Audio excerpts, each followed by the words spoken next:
At 10:30 on a Saturday morning, every sound in Riverside Cafe stopped.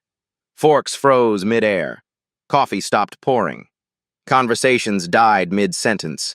Because the man walking through that door was impossible. He wore a charcoal suit that cost more than most people made in a year. Two assistants in sharp suits flanked him. Security stood behind them. Every head in the packed diner turned in perfect unison. A customer whispered, "That's Arthur Brennan, the billionaire." LaShonda Hayes stood at table 7, holding a coffee pot, her body frozen. 24 hours earlier, she'd given this stranger her only coat in a blizzard. She'd walked him 15 blocks through sub-zero temperatures. Then she'd gone home alone, shivering, certain she'd never see him again. She was wrong. What happened next didn't just change her life. It changed an entire neighborhood. But first, she had to survive the worst night of her life. Friday morning, 5:30 a.m. LaShonda Hayes had exactly $163 to her name. In 3 days, her rent was due. She needed $420. The alarm clock rattled on the milk crate beside her mattress. She slapped it silent and stared at the cracked ceiling of her studio apartment.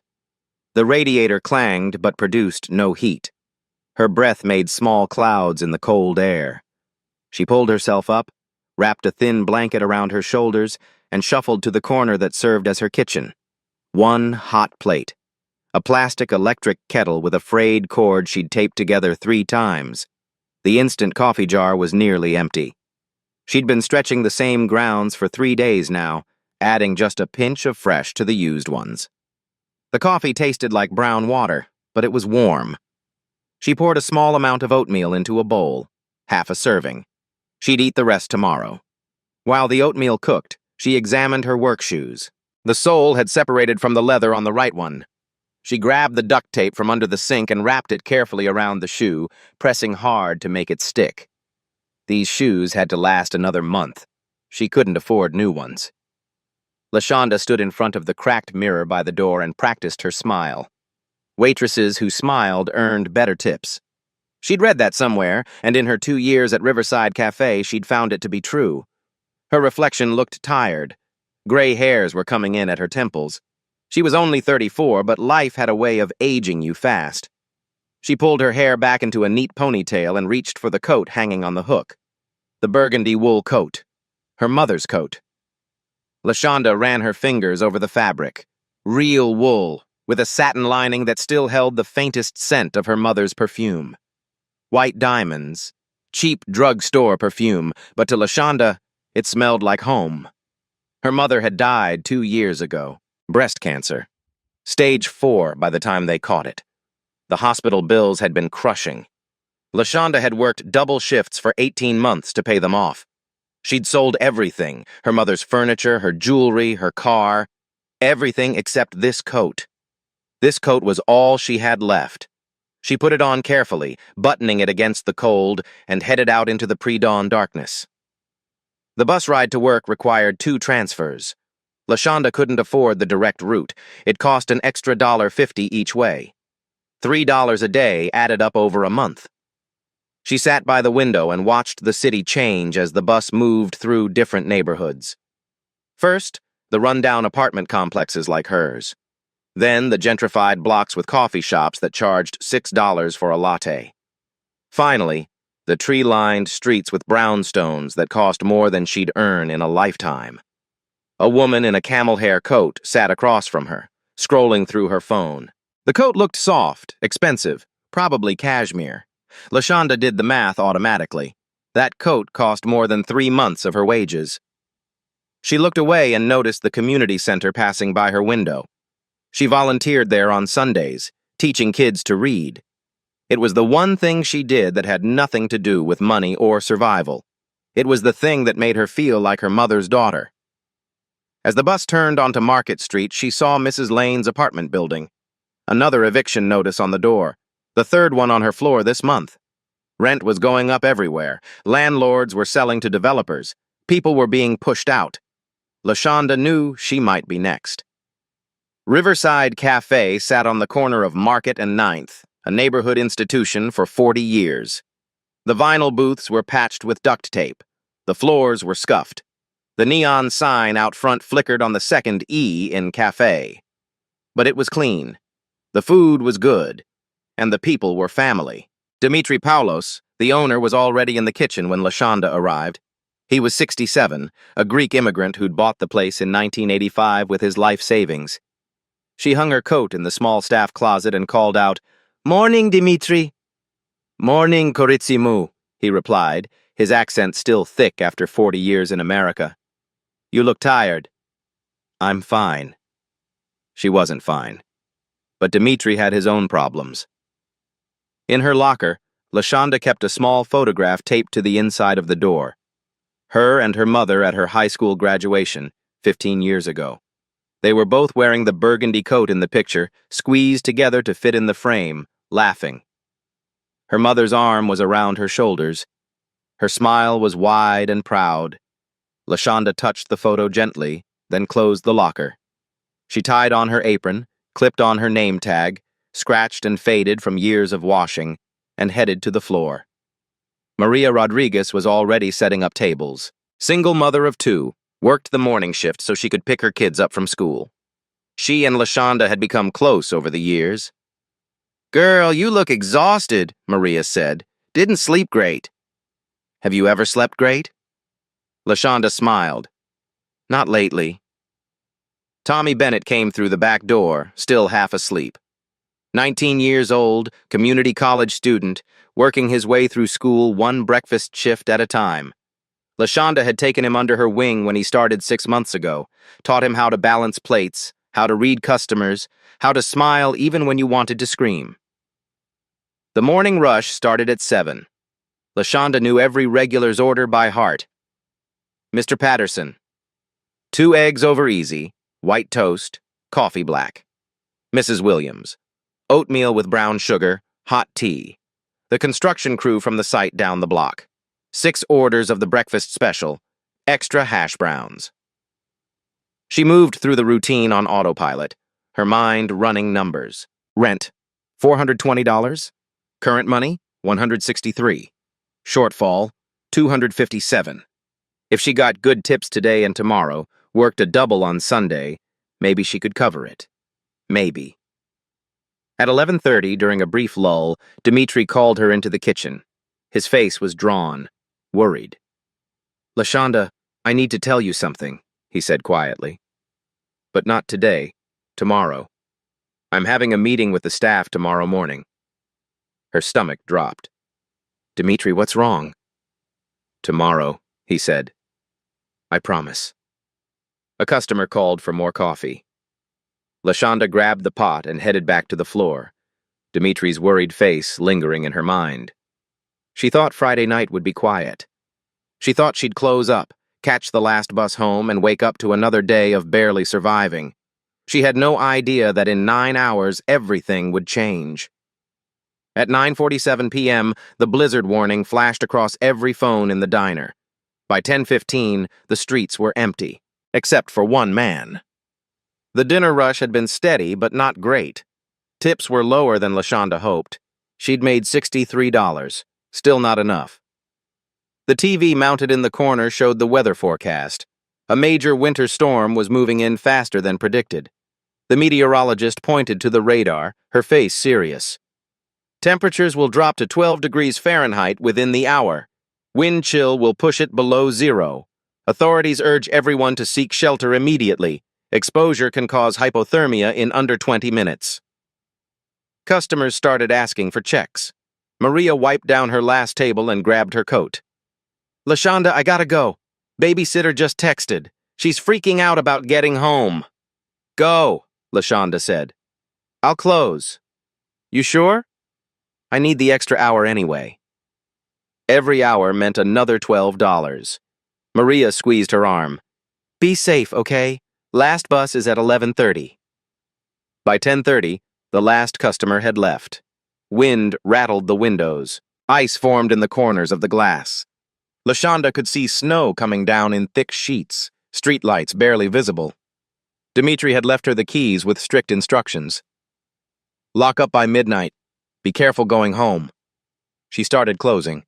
Wipe tables, stack chairs, count the register, sweep, She'd done this hundreds of times.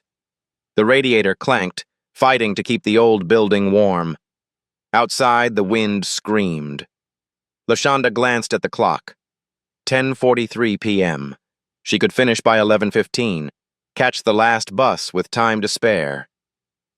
Then she saw him. Through the frosted window, a figure moved on the sidewalk. LaShonda stopped sweeping and walked closer. A man. Older, maybe 70. White with silver hair. He wore wool slacks and a thin cardigan sweater, leather dress shoes.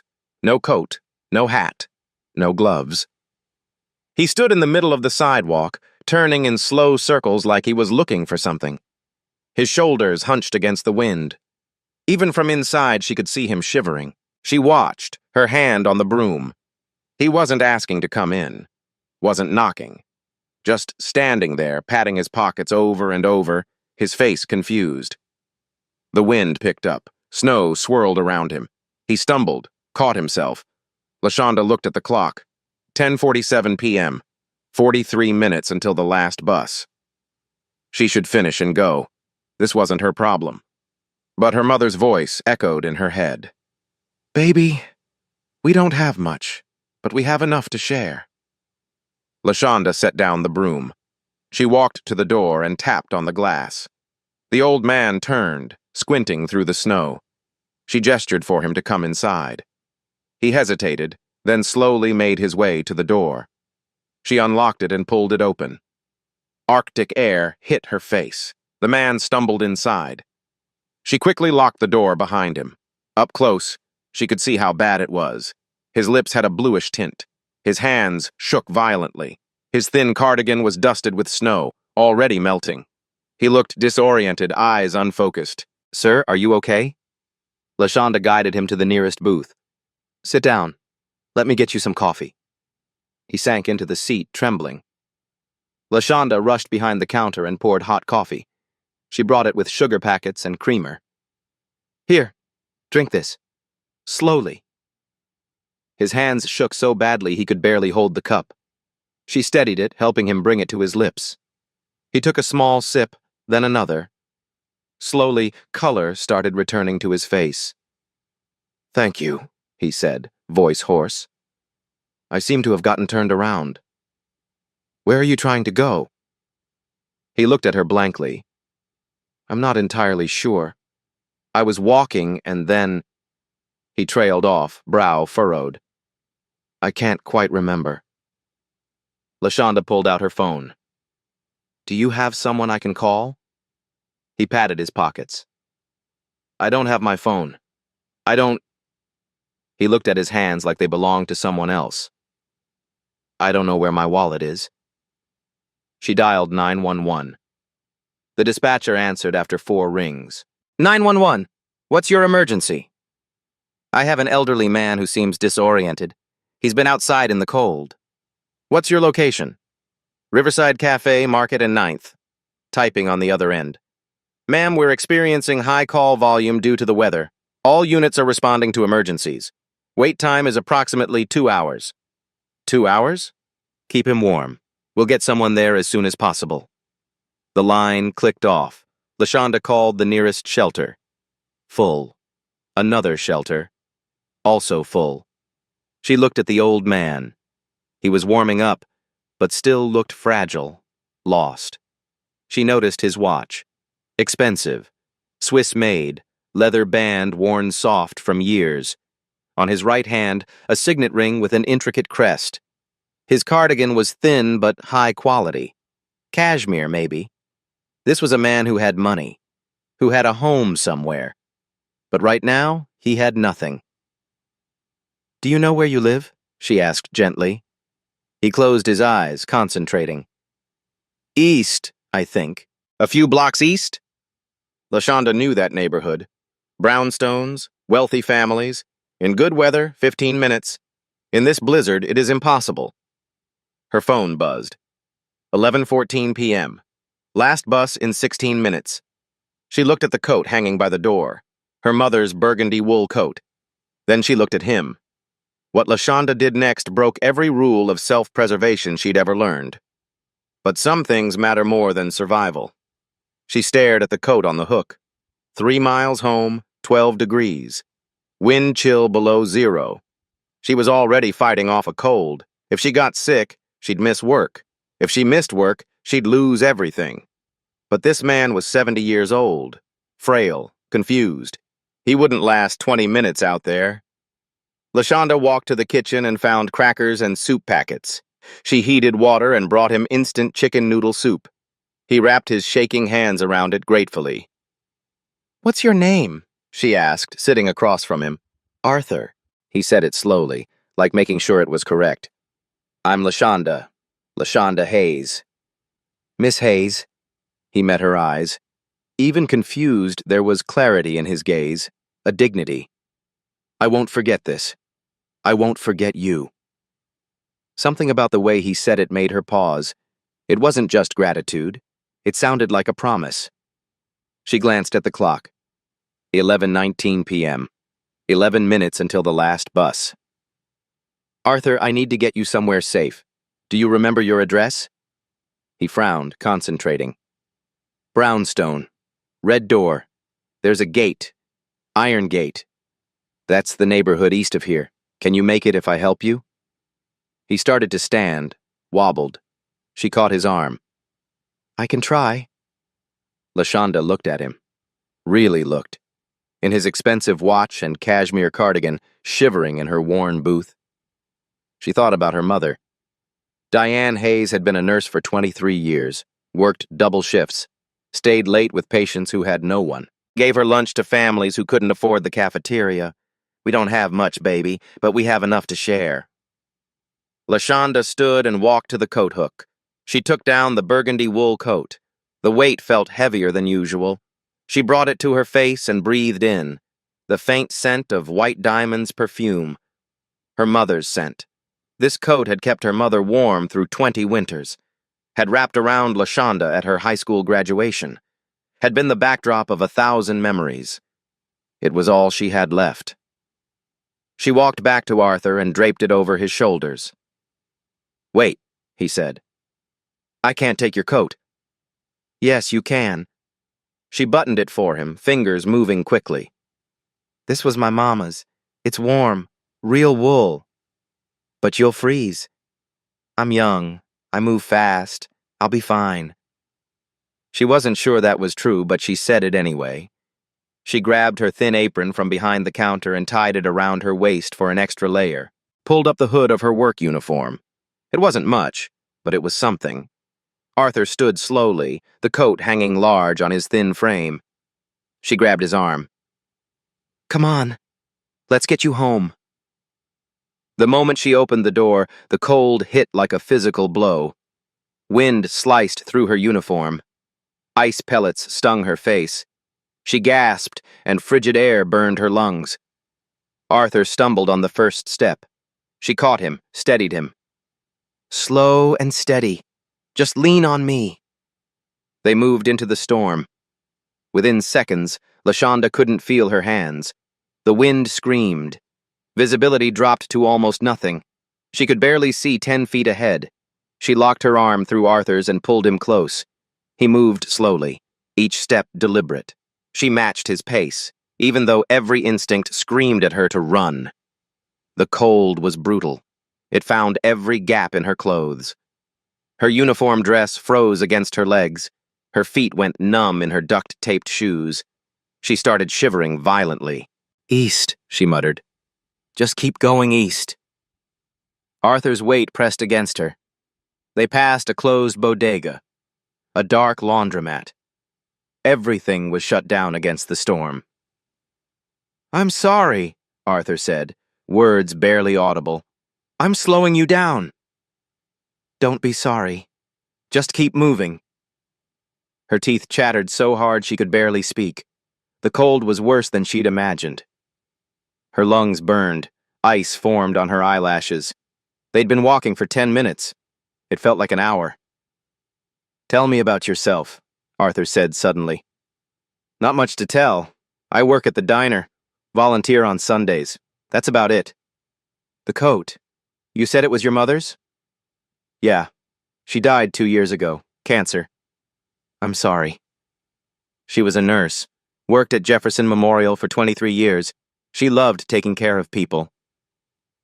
LaShonda didn't know why she was telling him this. Maybe talking kept her mind off the cold. Maybe she needed to remember why she was doing this. She sounds like a remarkable woman, Arthur said. She was. They turned a corner, and the wind hit them full force. LaShonda's legs almost gave out. She grabbed a lamppost to steady herself. Arthur held on to her. How much farther? I think 2 more blocks. 2 blocks. She could do 2 blocks. They pushed forward. LaShonda's whole body shook. Her fingers were completely numb. She couldn't feel her toes. The cold had seeped into her bones, but Arthur was still moving, still breathing. The coat was keeping him alive. Finally, she saw them. The brownstones. Beautiful historic homes with pristine stoops and ornate railings. Even through the snow, she could see the difference. This was old money. Real wealth. Which one? She shouted. Arthur pointed halfway down the block. Red door, iron gate, just like he'd said. They stumbled up to it. Arthur fumbled at the security panel, fingers too cold to work. LaShonda helped him, pressing the buttons he indicated. The gate buzzed and clicked open. Warm light spilled from the windows. Beautiful furniture inside. Artwork on the walls. This house was worth more than she'd make in 10 lifetimes. I can get in from here, Arthur said. He started to take off the coat. Please, take this back. No. LaShonda backed away. Keep it. Get inside. Get warm. Promise me you'll stay inside. How can I repay you? Let me at least call you a car. No need. Just pay it forward someday. Help someone else. Wait. I don't even know your last name. How can I find you? It's better this way. Just be safe, okay? She turned and started walking before he could protest, before she could change her mind. The walk home was the longest 3 miles of her life. Without the coat, the cold was merciless. She ran when she could, but her legs were weak. She ducked into doorways when the wind got too strong. Wrapped her arms around herself, thought about her mother. You did right, baby. Her mother's voice, clear as day. You did right. By the time she reached her apartment, it was past midnight. She was hypothermic, shaking uncontrollably. Her lips were blue. She could barely get her key in the lock. She stumbled inside and went straight to the shower. Turned it as hot as she could stand and sat under it fully clothed until the shaking stopped. She made the last packet of hot cocoa, wrapped herself in every blanket she owned, crawled into bed. Her last thought before sleep was simple. I hope he's okay. I hope that coat keeps him warm. She didn't think she'd ever see him again. She was wrong. But first, everything had to fall apart. Saturday, 6:00 a.m. LaShonda woke to 3 missed calls and a text. Emergency. Need you at diner now. Dimitri. Her head pounded. Her throat felt like sandpaper. Every muscle ached. She tried to sit up and immediately started coughing. Deep, rattling coughs that shook her chest. Fever. She had a fever. She checked her phone. 8 degrees outside. The blizzard had passed, but the cold remained. LaShonda dragged herself to the bathroom. Her reflection looked terrible. Dark circles, pale skin. She touched her forehead, burning hot. She opened the medicine cabinet. 2 Tylenol left. She couldn't afford more until payday. She swallowed them dry and leaned against the sink, waiting for the room to stop spinning. Her phone buzzed. Dimitri. Please hurry. Important. She looked at the empty hook where her coat should be. The apartment felt colder without it. She went to the donation bin in her building and found a threadbare gray hoodie. It smelled like mothballs, but it was better than nothing. The bus ride felt endless. LaShonda kept her eyes closed, trying not to throw up. Her body alternated between chills and sweats. She should be home in bed. But Dimitri sounded desperate. When she walked into Riverside Cafe at 7:15 a.m., Dimitri sat at a corner booth with papers spread across the table. His head was in his hands. Maria was there too, eyes red. LaShonda's heart sank. What's going on? Dimitri looked up. His face was drawn, aged 10 years overnight. Sit down. She slid into the booth. Maria squeezed her hand. Dimitri pushed a document toward her. Official letterhead. Legal language. The building's been sold. New owner is tripling the rent starting next month. LaShonda's head snapped up. Tripling? Or we can buy the building. $480,000. 30 days to decide. The number hung in the air like a death sentence. I went to 3 banks yesterday, Dimitri continued. They all said no. My credit's not good enough. I'm too old. The neighborhood's too risky. He laughed bitterly. 40 years here. And now it's over. Maria wiped her eyes. I started looking for other jobs. Nothing has hours like this. Nothing lets me pick up my kids. LaShonda felt the room tilt. Not the diner. Not their home. What about Tommy? She asked. I called him this morning. Told him to start looking, too. They sat in silence. Outside, people walked past bundled in warm coats, life going on like normal while their world fell apart. If you know anyone, Dimitri said. Anyone with money. Anyone who might invest. She thought of Arthur, the expensive watch, the brownstone. He clearly had money. But she had no way to contact him. Didn't even know his last name. And even if she could, she wouldn't ask. That wasn't why she'd helped him. I don't know anyone like that, she said quietly. Dimitri nodded. I didn't think so. But I had to ask. They'd all start looking for new jobs. Give it 1 month. Hope for a miracle that wouldn't come. LaShonda worked her shift in a fog. The fever made everything feel distant. She kept coughing, had to step into the back. By noon, Dimitri sent her home. You're sick. Go rest. She took the bus back and crawled into bed. Slept through Saturday and all day Sunday. Monday morning, there was a notice under her door. Eviction warning. Pay full rent by Friday or proceedings would begin. She counted her money. $163 total. She needed $420, short by $257. Even working every shift this week, she wouldn't make it. LaShonda sat on her mattress and did the math. No matter how she calculated it, the numbers didn't work. The diner was closing. She was getting evicted. She was sick and couldn't afford medicine. Should she have kept the coat? Asked Arthur for help? No. She'd made the right choice. Her mother would have done the same. But knowing you did the right thing didn't keep you warm, didn't pay rent, didn't save your job. Tuesday morning, LaShonda dragged herself back to work. Maria burst through the kitchen doors at 9:15 a.m., phone in hand, eyes wide. LaShonda, you need to see this. Maria shoved her phone in LaShonda's face. A news article from Saturday morning filled the screen. Headline, City Philanthropist Arthur Brennan Found Safe After Blizzard Disappearance. LaShonda's breath caught. There was a photo. The old man. Her old man. But he looked completely different. Professional headshot. Confident smile. Expensive suit. That's him, she whispered. That's him? Maria's voice rose. Do you know who he is? LaShonda scanned the article.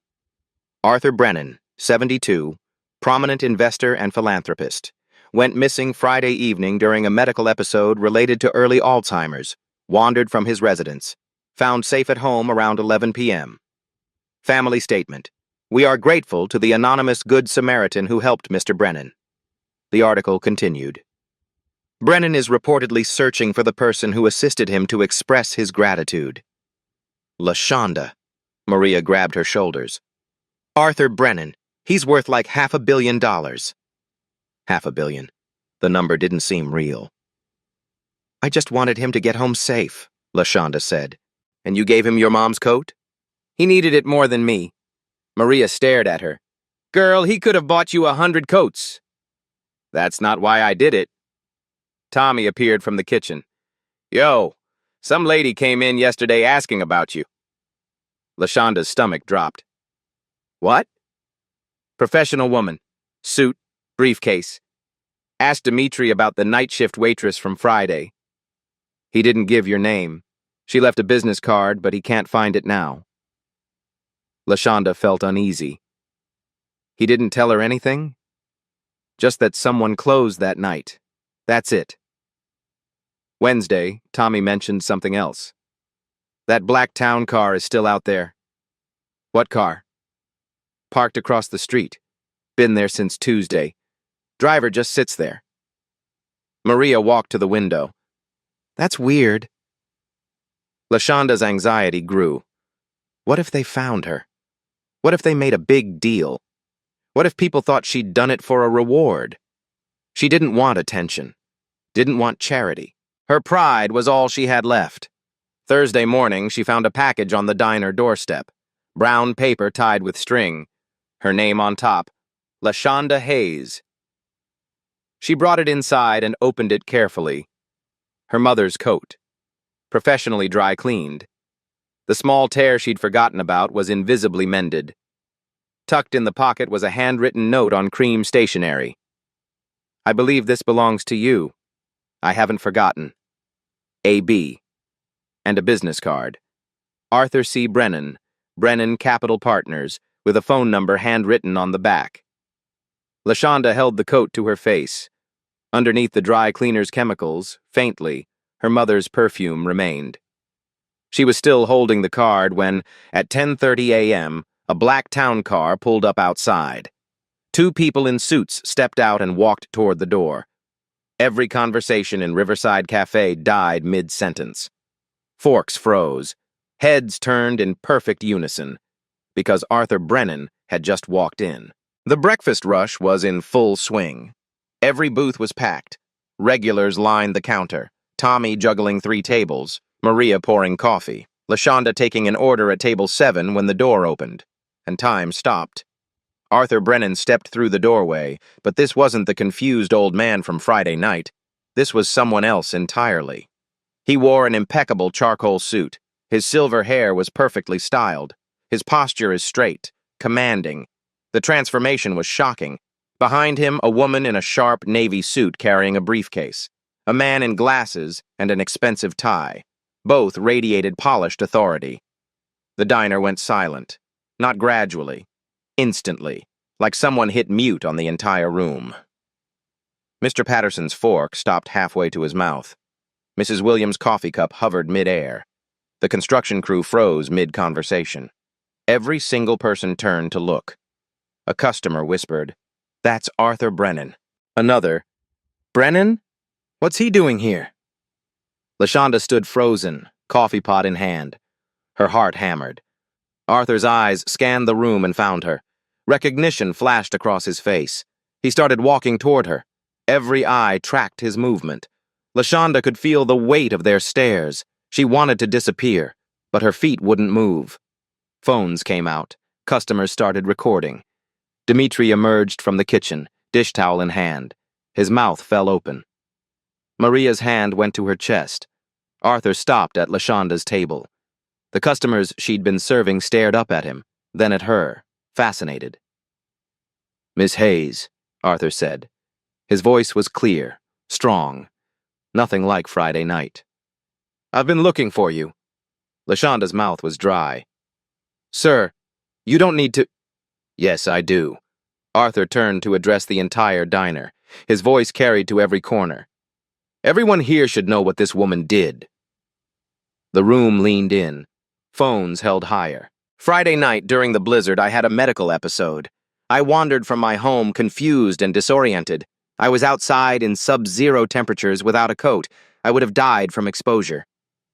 You could hear a pin drop. "This woman invited me into this diner, gave me hot coffee, warmed me up. Then she gave me her only coat, her mother's coat, the only valuable thing she owned." LaShonda felt tears prickling her eyes. This was too much, too public.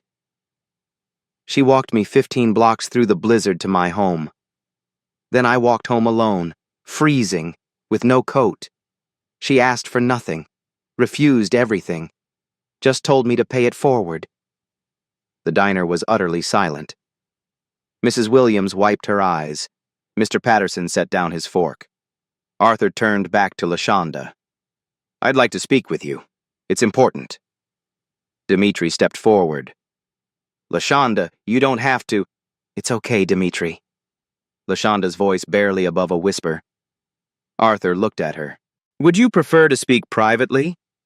LaShonda glanced around. At Maria, tears streaming. At Dimitri, concerned. At Tommy, holding his phone up, recording. At the regulars who'd become family. "Whatever you need to say, you can say it here. These are my people." The woman and man in suits exchanged a glance. Something like respect flickered across their faces. Arthur nodded. "Very well." He gestured to the woman. "This is Catherine Morrison, my chief operating officer, and David Carter, my attorney." Catherine stepped forward, opening her briefcase. She pulled out a tablet. "Miss Hayes, may I ask something personal? Your mother's name was Diane Hayes, correct?" LaShonda tensed. "How do you know that?" "She worked as a nurse at Jefferson Memorial Hospital?" "Yes, for 23 years. Why?" Catherine turned the tablet toward her. Old photographs filled the screen. LaShonda's breath caught. Her mother, young, in scrubs, smiling. "What is this?" LaShonda whispered. Arthur's voice softened. 28 years ago, my son Michael was 7 years old. He had leukemia. Acute lymphoblastic leukemia, stage 3. He paused, emotion flickering across his face. Your mother was his primary nurse. She worked double shifts to be there for him. She stayed late when he was scared. She fought for him when his treatment got complicated. Catherine swiped through more photos. Young Diane holding a sick child's hand. Diane beside a hospital bed. Diane with her arm around a bald little boy. LaShonda's hands started shaking. Michael survived, Arthur said. He's 35 now. A pediatric oncologist. He saves children's lives because your mother saved his. The diner was so quiet, LaShonda could hear her own heartbeat. I tried to thank your mother back then. I endowed a nursing scholarship in her name at the hospital, but she'd moved to another facility. I lost touch. I never got to properly thank her. He looked directly into LaShonda's eyes. Friday night during my episode, I was walking toward where the old hospital used to be. In my confused state, I was trying to find her. The nurse who saved my son. I was looking for Diane Hayes. LaShonda couldn't breathe. And her daughter found me instead. Arthur's voice cracked slightly. Your mother saved my son's life 28 years ago. You saved mine Friday. The universe brought us full circle. A sob escaped from somewhere in the diner. Maria crying openly. Dimitri had his hand over his mouth. Mrs. Williams hugging Mr. Patterson. Tommy's phone shaking as he recorded. LaShonda felt tears streaming down her face. I didn't know. I didn't know any of this. That's what makes it extraordinary, Catherine said gently. You helped him because that's who you are. Because that's who your mother raised. Arthur pulled out an old photograph. He handed it to LaShonda. It showed her mother beside a hospital bed. A little boy with no hair smiled up at her. In the corner, pen handwriting. Diane Hayes, RN, Michael's angel. LaShonda clutched the photo, shoulders shaking. I promised you Friday night I wouldn't forget, Arthur said. I meant it. Now I'd like to do something meaningful. Not just a thank you. Something that honors both you and your mother's legacy. He looked around the diner at all the watching faces, at the phones recording, at the community bearing witness. What I'm about to offer will change more than just your life, Miss Hayes. It will change this entire neighborhood. Arthur Brennan pulled out a folder. Inside were documents that would save everything LaShonda was about to lose. I hope you don't mind, Arthur said, but I've done some research, public records, and I visited this cafe yesterday. LaShonda tensed. Dimitri's eyes widened. I spoke with Mr. Paulus. I learned about the building situation, the impending closure. Dimitri's face went pale. Mr. Brennan, Arthur held up a hand. I also learned this diner has been a neighborhood institution for 40 years. That you're a good man who treats employees like family. That this place matters. He turned to address the room. Customers leaned forward, phones still recording. I have 3 proposals. The first concerns this establishment. Catherine opened the folder and pulled out a document. Brennan Capital Partners will purchase this building and place it in a community trust. Mr. Paulus, you retain full operational control. No rent increase. Ever. Dimitri made a choking sound. What? Will fund necessary repairs, equipment upgrades, ADA compliance. This becomes a community cornerstone property, a model for preserving neighborhood businesses with cultural and social value. Dimitri's legs gave out. He sank into a chair. Maria rushed to his side. You're serious? Dimitri whispered. Completely, David Carter said. Paperwork ready by Monday. The diner erupted. Customers clapping, Tommy whooping, Maria crying and laughing. Arthur waited for quiet. The second proposal concerns education. Catherine pulled out another document. We're establishing the Diane Hayes Memorial Nursing Scholarship, a $5 million endowment providing 4 to 5 full-ride scholarships annually in perpetuity for underserved students pursuing nursing. LaShonda's knees went weak. She grabbed the table. My son Michael will sit on the selection board, Arthur said. Miss Hayes, you're welcome to participate if you wish. Catherine tapped her tablet. A video call connected. A man appeared. Early 30s, kind eyes, doctor's coat. Healthy, vibrant, alive. LaShonda, Michael Brennan said warmly. I wanted to meet the daughter of the woman who saved my life. LaShonda couldn't speak. Your mother sat with me when I was scared, read to me, made me laugh, fought for me when things got bad. I became a doctor because of her. I specialize in pediatric oncology because I want other kids to have what she gave me. A chance. Tears streamed down LaShonda's face. These scholarships will continue her legacy. Every nurse we help train will carry a piece of her forward. The diner was silent except for sniffling. Mrs. Williams had her hand over her heart. Arthur nodded to Catherine, who ended the call. There's more. We're announcing the first scholarship recipient today. He turned to Tommy, frozen with his phone. Tommy Bennett, you're enrolled at City Community College, working toward nursing, correct? Tommy's eyes went wide. Yes, sir. You work hard. You're dedicated. Miss Hayes speaks highly of you. You're exactly the kind of student this scholarship was created for. Catherine handed Tommy an envelope.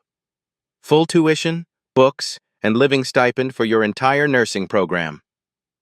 Tommy opened it with shaking hands. He looked at the letter. His face crumpled. He started crying. LaShonda pulled him into a hug. The diner burst into applause, customers standing, clapping, cheering. Arthur raised his hand for quiet. The third proposal is for you, Miss Hayes. LaShonda's heart pounded. Mr. Brennan, you've already... Please, hear me out. She nodded.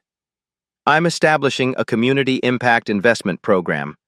We'll identify neighborhood businesses and organizations needing support, provide capital, mentorship, resources.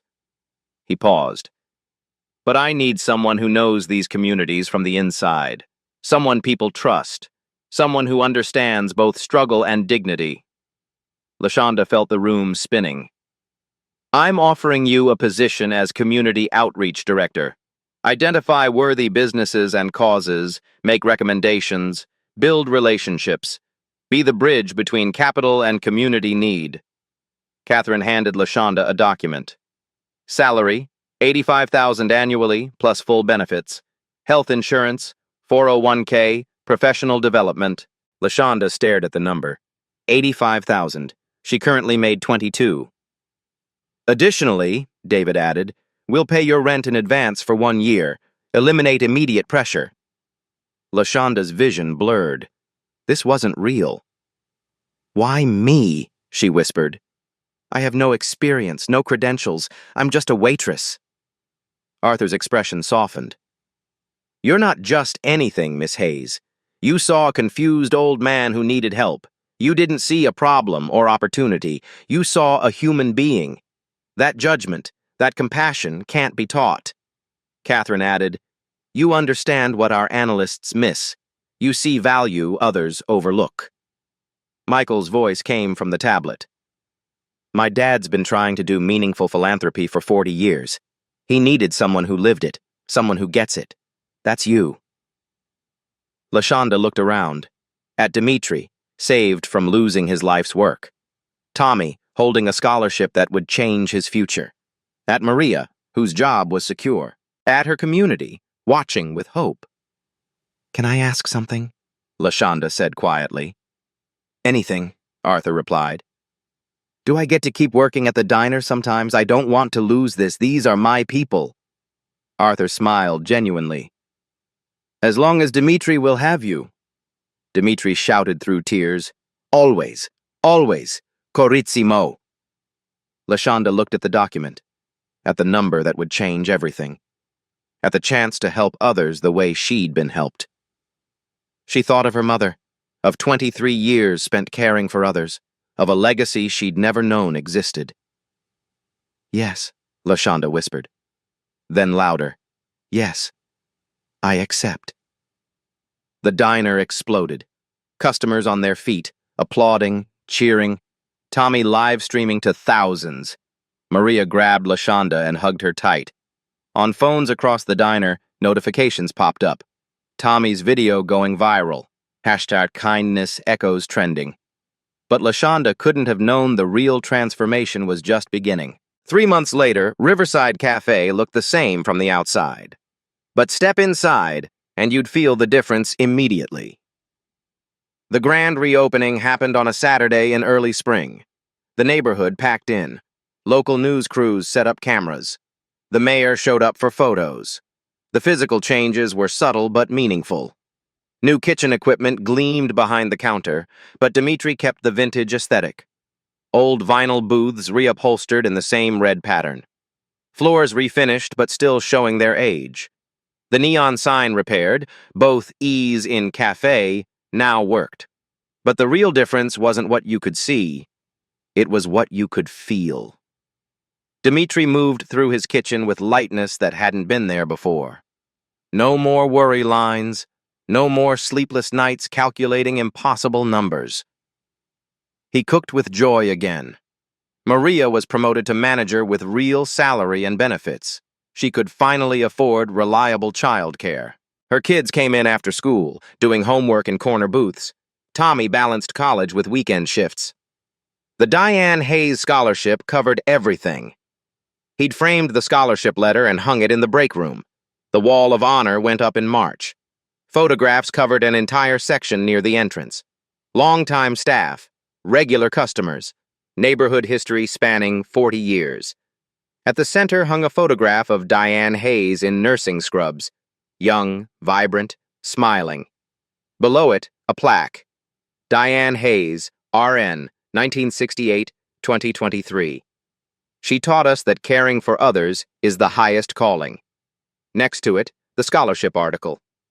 And a candid photo from that December morning, Arthur and LaShonda in the diner. The moment everything changed. Arthur had become a regular. Every Tuesday morning at 8 a.m. 2 eggs over easy, white toast, coffee black. Read the paper. Chat with Dimitri about soccer. Ask Maria about her kids. Just another customer. Except everyone knew he'd saved their diner. LaShonda still worked Sunday brunch. Not because she needed to. Her new salary meant she could breathe, but because she wanted to, because these people were family, because pouring coffee and remembering orders grounded her. Her tips went into a jar behind the counter. The LaShonda Fund, Maria called it. When customers were short on cash or looked like they were struggling, their meal got paid for. No questions asked. The scholarship ceremony happened in late February at Jefferson Memorial Hospital. 5 students received the first Diane Hayes Memorial Scholarships.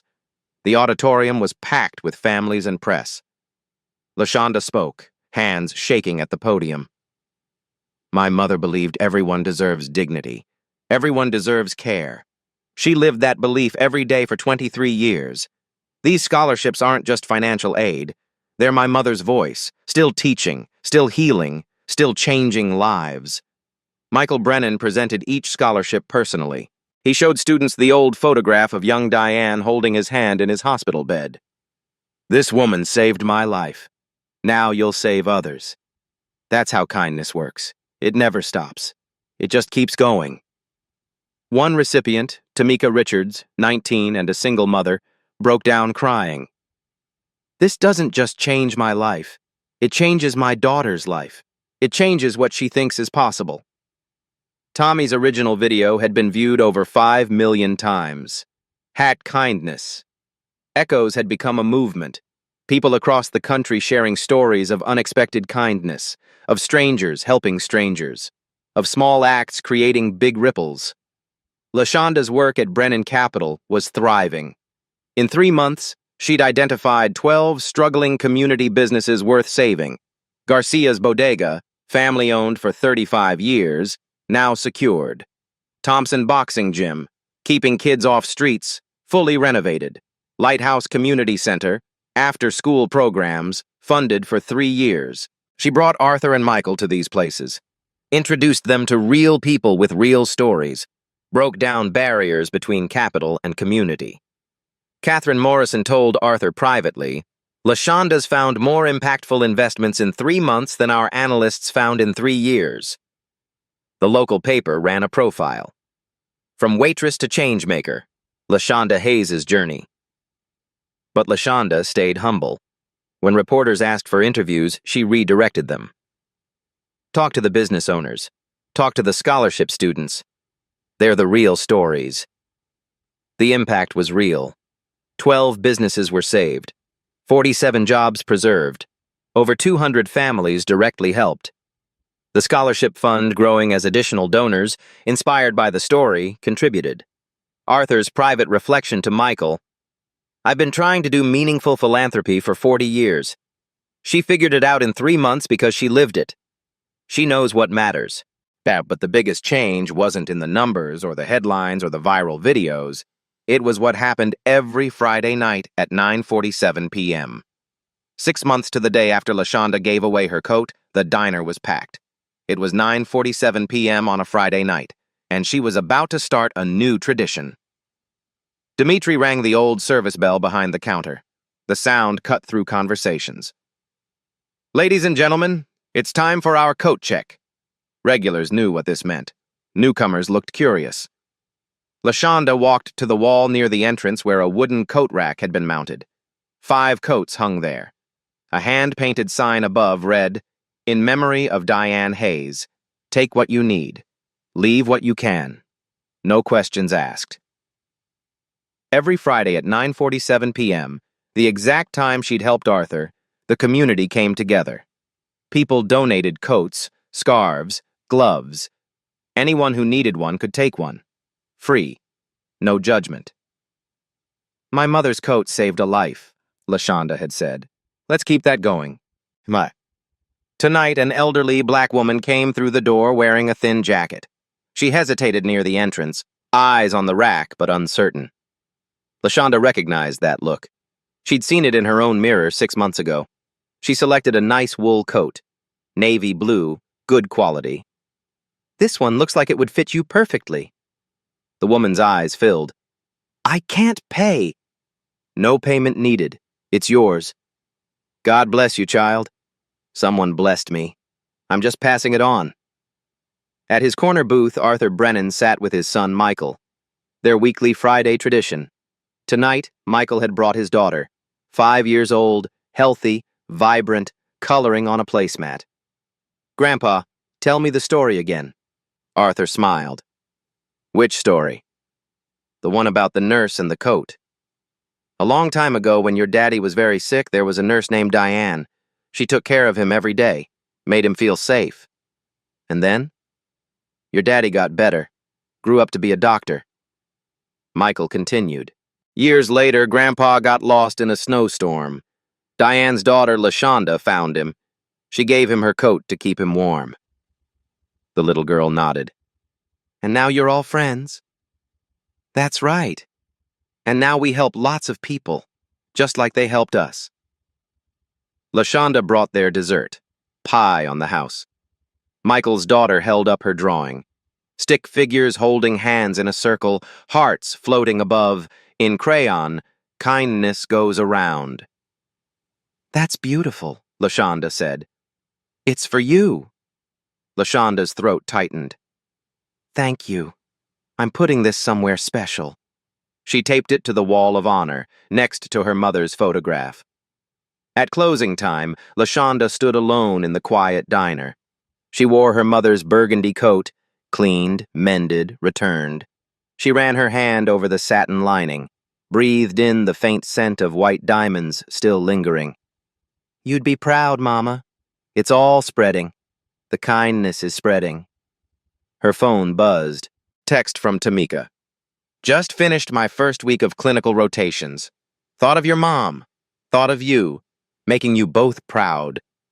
LaShonda smiled. She locked up and stepped into the cool night. Streetlights reflected off pavement. She pulled the coat tight.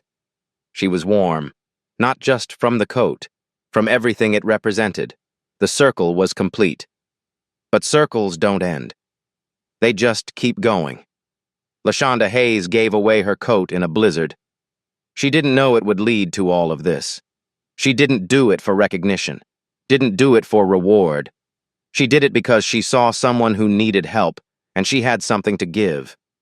Your act of kindness might not involve a billionaire. It might not go viral. It might not make the news. But it might save someone's day, someone's hope, someone's belief that good people still exist.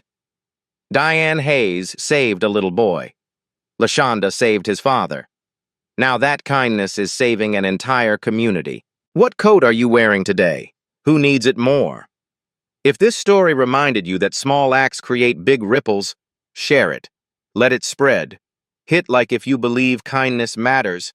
Subscribe for more stories of everyday heroes doing extraordinary things. And remember, you might be someone's miracle today. Don't miss it. At Black Voices Uncut, we don't polish away the pain or water down the message. We tell it like it is because the truth deserves nothing less. If today's story spoke to you, click like, join the conversation in the comments, and subscribe so you'll be here for the next Uncut Voice.